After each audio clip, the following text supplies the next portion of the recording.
नमस्कार कथावाचको. मी अलका. माझं वय 40 आहे. मी अंगणवाडीत काम करते. वयाच्या 20व्या वर्षी माझं लग्न झालं. घरची परिस्थिती बेताची होती. माझं चांगलं व्हावं म्हणून घरच्यांनी चांगलं घर पाहून माझं लग्न करून दिलं. त्यांची परिस्थिती अशी खूप काय मोठी नव्हती, आमच्यासारखीच होती. लग्न झालं, नवरा कामाला जात होता. सुरुवातीचे दिवस मस्त जात होते. आता प्रत्येक घरी सासू बोलत असते, टोमणे मारत असते, पण मी त्याकडे दुर्लक्ष करायचे. कारण मला 2-4 दिवस राहायचं नव्हतं, तर आयुष्य काढायचं होतं. मग नंतर मी प्रेग्नेंट राहिली. त्या दरम्यान मला कळलं की माझा नवरा आधीपासून दारू पितो. मग शिव्या देणं अमुक तमुक चालू झालं. मला एक मुलगा झाला, पोरगं झाल्यावर सुधारेल नवरा असं वाटलं, पण काही नाही. दारू पिऊन यायचा, शिव्या द्यायचा, इथपर्यंत ठीक आहे. मला त्याच्याकडून जास्त काय अपेक्षित नव्हतं. फक्त आठवड्यातून एकदा तरी सेक्स करावा, पिऊन का होईना, पण त्यांनी करावं असं अपेक्षित होतं. तो सेक्स करायचा, पण त्याला वाटेल तेव्हा यायचा, कपडे काढायचा, नागडा झाला की लन तोंडात द्यायचा. मी आपलं मर्जी नसली तरी त्याचा लन चोखायचे, कारण वाटायचं की नाही म्हणाले तर मारेल, आणि जे भेटायचं ते पण नाही भेटणार. चोखून झालं की झोपायचा, आणि तो वर येऊन आत घालणार आणि करणार. यात दिवस जात होते. मुलगा मोठा होत होता. त्याला कळायला लागलं होतं. तो 5 वर्षाचा असताना त्याला त्याच्या मामाकडे म्हणजे माझ्या भावाकडे पाठवला. परत मी प्रेग्नेंट राहिली. परत मुलगा झाला. मला त्यांच्या भविष्याची चिंता होती. माझ्या नशिबाने मला अंगणवाडीत घेतलं. लहान मुलाला पण भावाकडे पाठवलं. माझा भाऊ मला म्हणाला होता की आम्ही तुझ्या नवऱ्याची माहिती घेतली नाही, आमच्यामुळे तुला त्रास होत आहे, तर तुझी पोरं आम्ही सांभाळतो. त्यांना सुट्टीलाही पाठवणार नाही. तू सुट्टीला इकडे येत जा. मला आधार होता त्यांचा, सगळं ठीक होतं. पण मानसिक आधार माझ्या माहेरकडून होता. आर्थिक आधारासाठी अंगणवाडी भाऊ होता. राहत होतं ते म्हणजे शारीरिक सुख. बाईला वयाच्या 30-35 नंतर शारीरिक सुखाची जास्त गरज असते.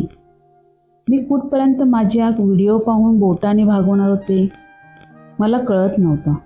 नवऱ्याचं पिणं वाढलं होतं. तो कुठेही पडायचा पिऊन.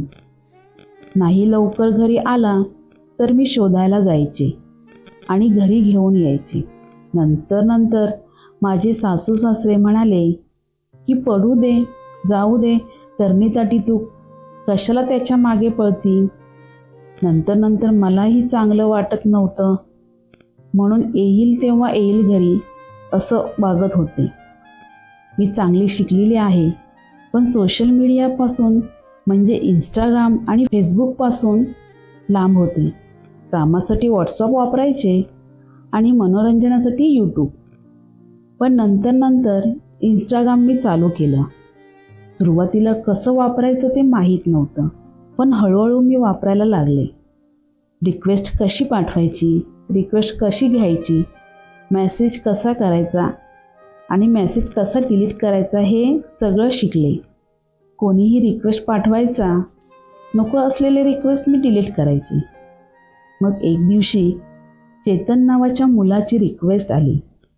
मी त्याची प्रोफाईल पाहिली. लिखाण मस्त होतं. मी त्याची रिक्वेस्ट घेतली आणि त्याला फॉलोही केलं.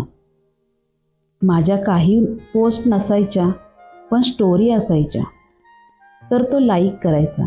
मीही त्याच्या पोस्ट आणि स्टोरीला लाईक करायचे. एक दिवशी त्याने स्टोरी टाकली की शरीराच्या सुखाची परिभाषा वेगळी, त्याने नाही दिली तर दुसऱ्याकडून घेतली. यावर मी विचार केला की त्याने असं का टाकलं असेल. तर मी त्याला त्या स्टोरीला रिप्लाय केला, मी तुझी स्टोरी वाचली. त्याचा नेमका अर्थ काय? शारीरिक सुख या शब्दाने मी उत्साही झाले. मला त्यावर त्याच्याशी अजून बोलायचे होते, पण मी माझ्या मनाला आवरलं. मग हळूहळू माझं त्याच्या बरोबर बोलणं सुरू झालं.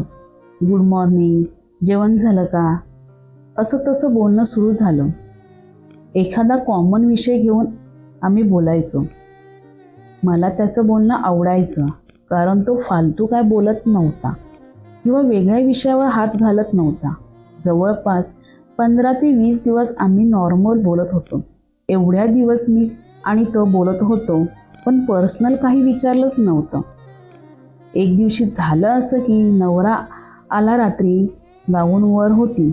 मला उभं केलं, तोंडात लंड दिला आणि चोखायला लावलं. 2 मिनिटं चोखून घेतलं. तिथेच उभा करून माझा गाऊन वर केला, निकर खाली केली. 2-4 वेळा आत बाहेर केलं आणि मोकळा झाला. पण इकडे मी गरम झाली होती नुकतीच, आणि तो पाणी काढून मोकळा झाला. नवरा पिऊन आला होता, सेक्स करून झोपून गेला. मी व्हिडिओ लावला आणि बोटं टाकून करायला लागलो.